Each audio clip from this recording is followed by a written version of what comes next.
नमस्कार, hornbill TV Bharat में आपके स्वागत है। केरल के त्रिशूर से बड़ी राजनीतिक खबर सामने आ रही है। केंद्रीय मंत्री किरण रिजिजू ने ईसाई समुदाय को भरोसा दिलाते हुए कहा है कि प्रस्तावित FCRA बिल का उद्देश्य केवल अच्छे NGOs की मदद करना है। किरण रिजिजू ने स्पष्ट किया है कि यह बिल सिर्फ उन गैरकानूनी संगठनों को टारगेट करेगा जो भारत के हितों के खिलाफ काम करते हैं और विदेशी फंड का दुरुपयोग करते हैं। उन्होंने कहा है कि ईसाई समुदाय और अच्छे NGOs को इस बिल को लेकर कोई चिंता करने की ज़रूरत नहीं है। मंत्री रिजिजू ने एक बार फिर केरल वासियों, विशेषकर ईसाई समुदाय को भरोसा दिलाया है कि वे घबराए नहीं और यह कानून केवल उन लोगों के लिए है जो भारत के हितों के खिलाफ काम कर रहे हैं। इस बयान के बाद राज्य में FCRA बिल को लेकर चर्चा और सावधानी बढ़ गई है।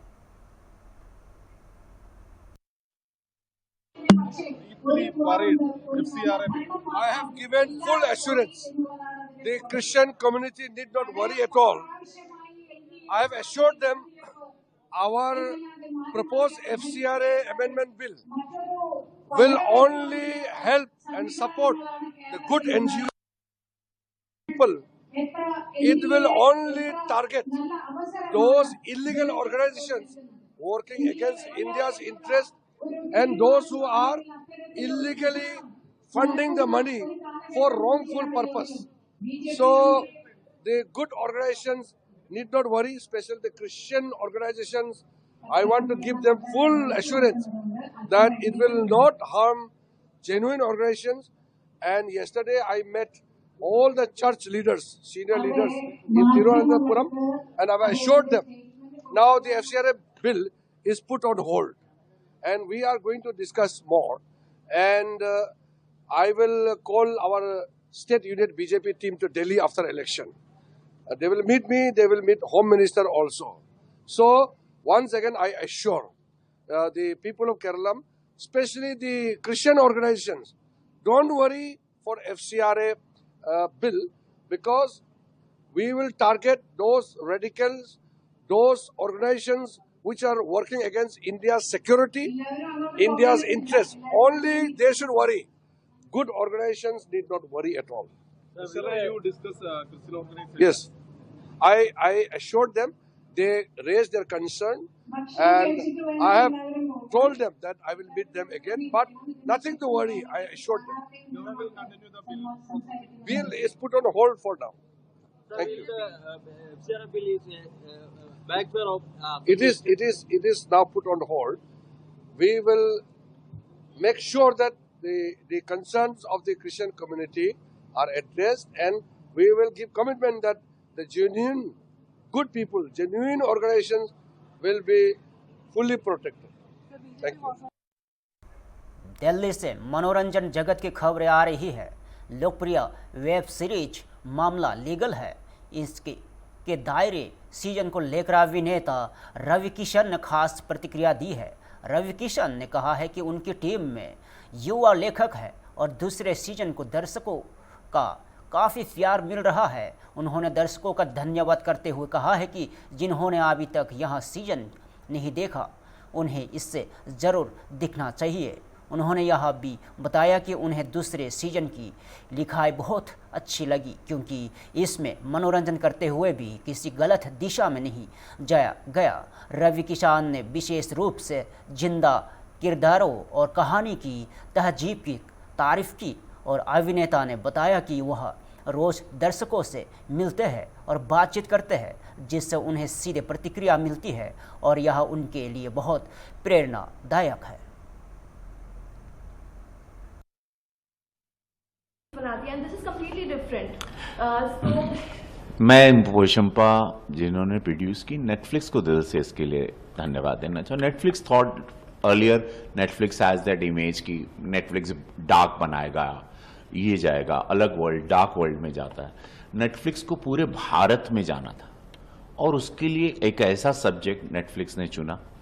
राहुल पांडे जी ने इसको डायरेक्ट किया। यंग राइटर्स हमारी टीम है जो जुडिशरी की स्ट्रगल, उनकी जद्दोजहद, उनके इमोशन, उनके पारिवारिक लड़ाइयाँ, उनकी खाराखीरी जो है वहाँ पर, वो सारी चीज़ों को टच करते हुए, real world, real true event को हल्के से छूते हुए आनंद, एंटरटेनमेंट देके Netflix has created that world and which really we been blessed कि हमको पूरे देश से, विश्व के 11 कंट्रीज से वी बीन ग्रेट, हम लोग ट्रेंडिंग रहे।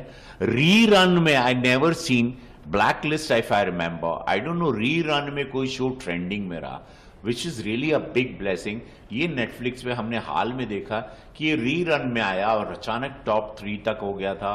आई डोंट नो, और भी शायद मैं लास्ट जो देखा था अभी भी ये ट्रेंडिंग में था और ये सीजन आ, तो ये एक बहुत बड़ी ब्लेसिंग थी। एक अच्छी लिखावट, अच्छी सोच, well thought, well performed by, well directed, well edited by everyone, and Netflix promoted very beautifully. Netflix ने कुछ और भी जाके नहीं किया, हल्के से पेश किया। जुडिशरी वर्ल्ड जो हमारे रोज़मर्रा की ज़िंदगी में वकील आते हैं, रोज़मर्रा की ज़िंदगी में कोर्ट कचहरी सबके घर में होता है, 140 करोड़ की आवाम के साथ ये होता है, तो उनको वकील, वकालत, वो शादी ब्याह भी करो तो वकील रहेंगे। वकील हमेशा हमारी गांव में रहें, तो एक छोटी से लेके सिविल कोर्ट हो, बड़े सुप्रीम कोर्ट तक, वकीलों के साथ हम लोगों का रोज़मर्रा का एक रिश्तेदारी रहती है सबकी। उनकी ज़िंदगी में हमने खाली वकीलों को भी ऑलवेज थॉट कि ऑर्डर एंड तारीख पे तारीख ही वकील, एक काला कोट है, लेकिन उस काले कोट के पीछे कितनी स्ट्रगल है। उस काले कोट के पीछे वो जजेस जो जजमेंट चिप करते हैं, उनके कितने ट्रॉमा से वो गुजरते हैं। सो दैट वर्ल्ड, उसको सुंदर लिखाई के साथ उसको जीना, वो हम लोगों को ब्लेसिंग हुई। और आज ये सेकेंड सीजन को लोग इतना पसंद कर रहे हैं, मैं बहुत दिल से सबको धन्यवाद देना चाहता हूँ। थैंक यू सो मच, आप लोगों ने इस शो को दोबारा सेकेंड सीजन को भी आशीर्वाद दे रहे हैं। जब ये इंटरव्यू आया तो आप लोग ऑलरेडी इसको देख रहे होंगे या कुछ लोगों ने बिंज वॉच किया है, तो कृपया जो नहीं देखें इसको देखें। आप अगर if you want to really relax, if you love the first season, you will love second में मुझे लिखाई और अच्छी लगी थी। So I really loved it and V D Tyagi को एक पॉपुलर किरदार बना दिया। उसके लिए मैं नेटफ्लिक्स को, पोशंपा फिल्म जो प्रोडक्शन है, राहुल पांडे जी डायरेक्टर हैं, उसका श्रेय मैं उनको बहुत ज़्यादा जाता है इस शो को पसंद करने में। और मेरे सब यंग राइटर्स हैं, they are in 20s, you know, all of them, जो सिविल कोर्ट्स या सारे कोर्ट्स में जा के रिसर्च करते हैं, इवेंट्स को ढूंढते हैं। इसके पीछे बहुत ब्रेन ब्रशअप हुआ है, बहुत ब्रेन स्टॉर्मिंग हुई है। तो इतनी सेंसिटिव शो को कहीं हम लोग 1 मीटर भी गलत नहीं जा सकते थे। तो बहुत तमीज़ से, तहजीब से, बिगर किसी गलत डायरेक्शन में जाके भी इंटरटेनमेंट क्रिएट करना, ये इसकी सुंदरता है। एंड सर, आपने अपने कैरेक्टर के लिए कैसे प्रिपेयर किया? क्योंकि मैंने आपका देखा है, you feel so real in the show sir. Thank you. आपने लापता लेडीज में भी देखा श्याम सुंदर कैरेक्टर को। ये किरदार, ये मेरी जिंदगी में ये सारे लोग जो हैं, मैं इस पार्लियामेंट्री मुझे रोज मिलने भी आते हैं अपनी समस्याओं को लेके। मैं जिंदा किरदारों से बहुत प्रभावित होता हूँ, ऑर्गेनिक रहते हैं। तो मेरी एक्टिंग में भी लोगों को बोरियत ना हो। 750 फिल्म करने के बाद हर भाषा में काम करके, और तो मैं रियल इन लोगों से रोज मिलता हूँ and I take it from them, I keep them in my black floppy में रखता हूँ। इफ दे आर इंटरेस्टिंग, समस्याएं लेके मैं रोज बातें करता हूँ लोगों से। मैं फ्लाइट में हूँ, कॉन्स्टिट्यूंसी में हूँ, पार्लियामेंट में हूँ। I am very curious man, I want to know everything about you, I want to know. और उसमें कुछ चीज़ें मुझे अच्छी लगती हैं और वो छू लेती हैं। मैं तो मेरे शरीर में 600-700 लोग हमेशा रहते हैं, नए नए किरदार, और वो लोग बहुत चिल्लाते हैं, बहुत खिलबिलाते हैं कि हम लोग कब बाहर आएंगे। So I have lot of people inside me because lot of observation. जिंदगी से एक्टर बना हूँ मैं, लाइफ से, अपनी जिंदगी की स्ट्रगल से। 34 साल बाद अब मुझे जो एक कलाकार के रूप में अवार्ड्स मिल रहे हैं बेस्ट एक्टर के सब जगह, वो लेकिन इसके पीछे बहुत स्ट्रगल है। बागडोगरा पश्चिम बंगाल से एक राजनीतिक बयान सामने आया है। स्थिति प्रमाणिक ने कहा है कि प्रधानमंत्री ने बंगाल दौरे से लोगों में नई ऊर्जा का संचार होता है। उन्होंने कहा है कि प्रधानमंत्री का कुछ बिहार और उत्तर बंगाल का दौरा विशेष महत्व रखता है और जनता परिवर्तन की इच्छा रखती है।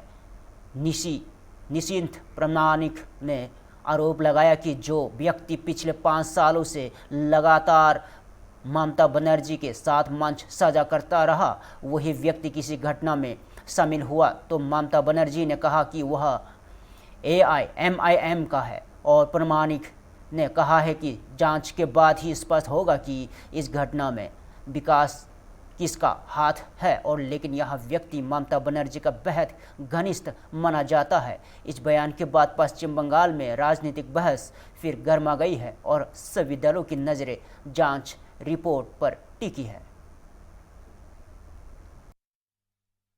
कितना लाभजनक होगा आपका ये विधानसभा इलेक्शन? देखिए, माननीय प्रधानमंत्री जब बंगाल पे आए हैं तब तक बंगाल की लोगों को एक नई ऊर्जा और जोश मिला है और पहली चरण चुनाव की मुझे लगता है कि इसके बिल्कुल पहले माननीय प्रधानमंत्री जी का कुछ बिहार में और नॉर्थ बंगाल में आना ये एक विशेष मायने रखते हैं, क्योंकि लोग भी उत्सुक है माननीय प्रधानमंत्री जी क्या वार्ता देते हैं वो सुनने के लिए, और उसके साथ साथ लोग उत्साह से भी परिपूर्ण हैं क्योंकि 26 में लोग चाहते हैं एक नए सवेरा, एक नए परिवर्तन, एक नए सूर्योदय, और माननीय प्रधानमंत्री जी का मार्गदर्शन पे ही वो संभव है। और इसलिए माननीय प्रधानमंत्री जी का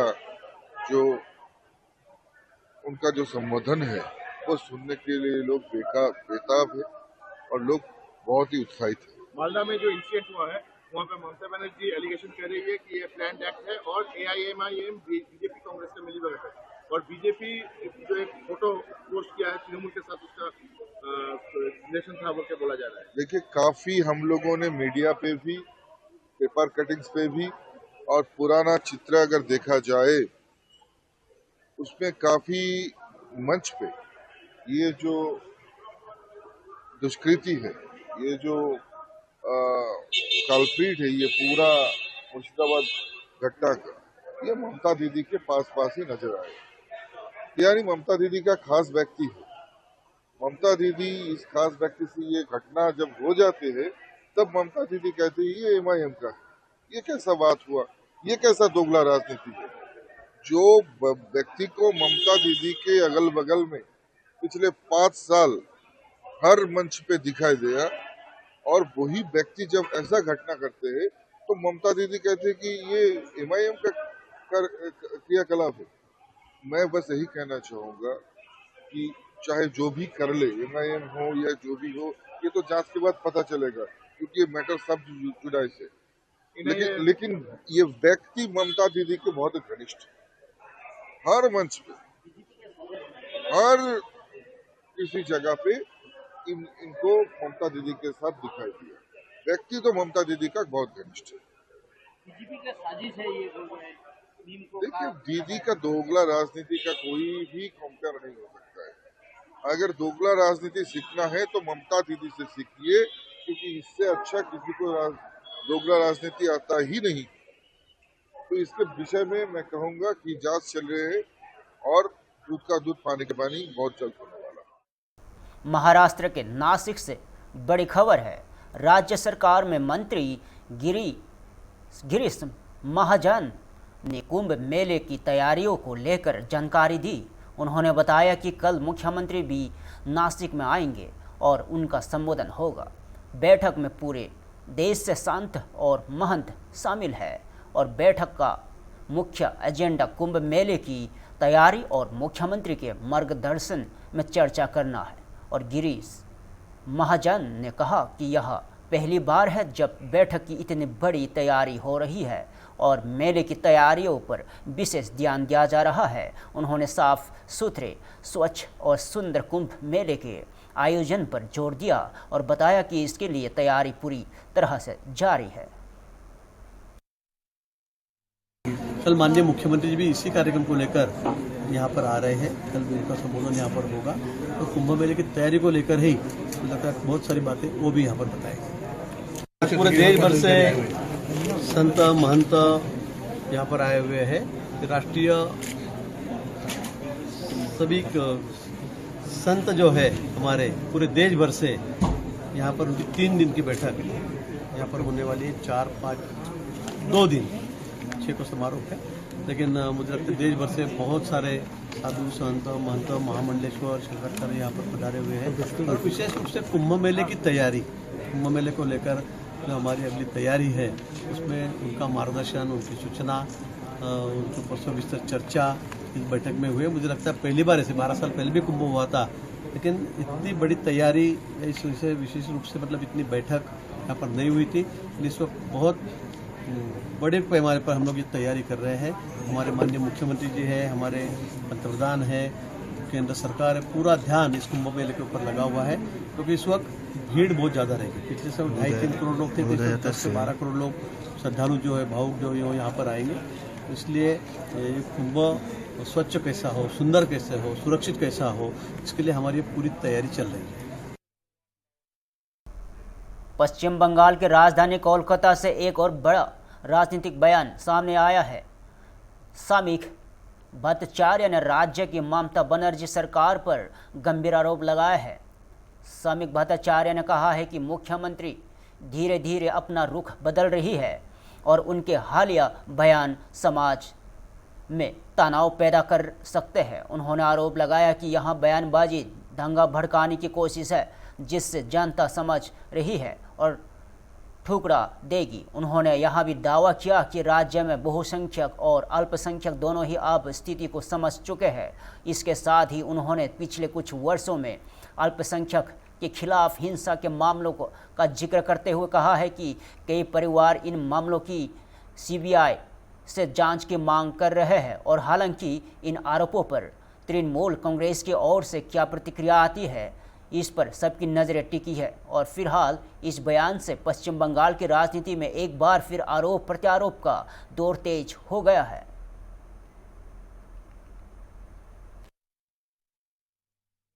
इस बार जो बयान आ रहा है मुख्यमंत्री का, वो कह रही है झाड़ू लेकर रास्ता साफ करने के लिए रेडी रही है। मुख्यमंत्री धीरे धीरे अपना स्टांस बदल रहे हैं।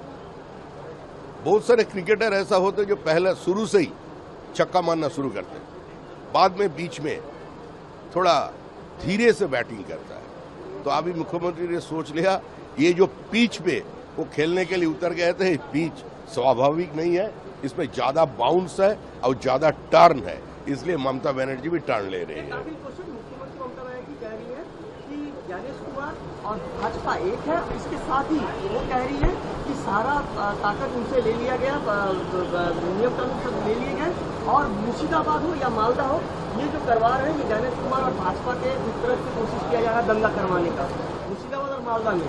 मुख्यमंत्री लगातार जो बयानबाजी कर रहे हैं उस पर दंगा भड़कने का कोशिश कर रहे हैं, लेकिन पश्चिम बंगाल की जनता मुख्यमंत्री का ये जो साजिश है इसको ठुकरा देंगे। पश्चिम बंगाल की जनता समझ गए हैं, वो बहुसंख्यक भी समझते हैं और अल्पसंख्यक भी समझ लिया।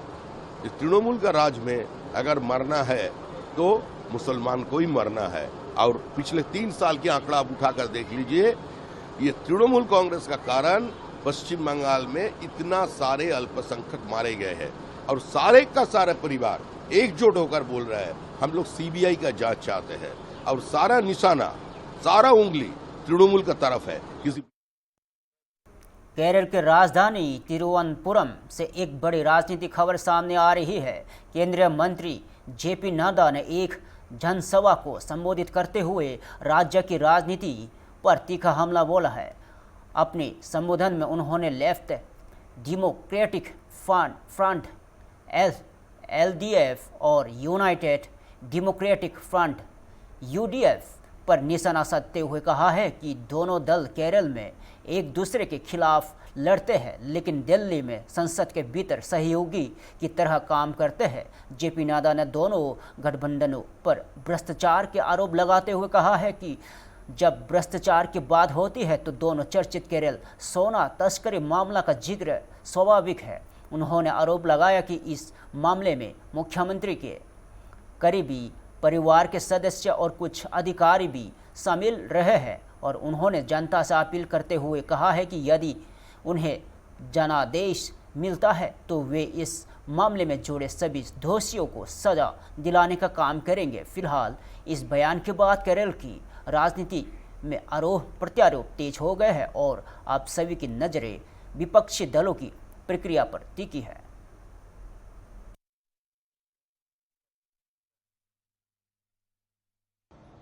As far as LDF is concerned, one thing more I would like to say, that these fellows, LDF and UDF, here they fight with each other, but they sit side by side in Delhi Parliament and they become the alliance partners there.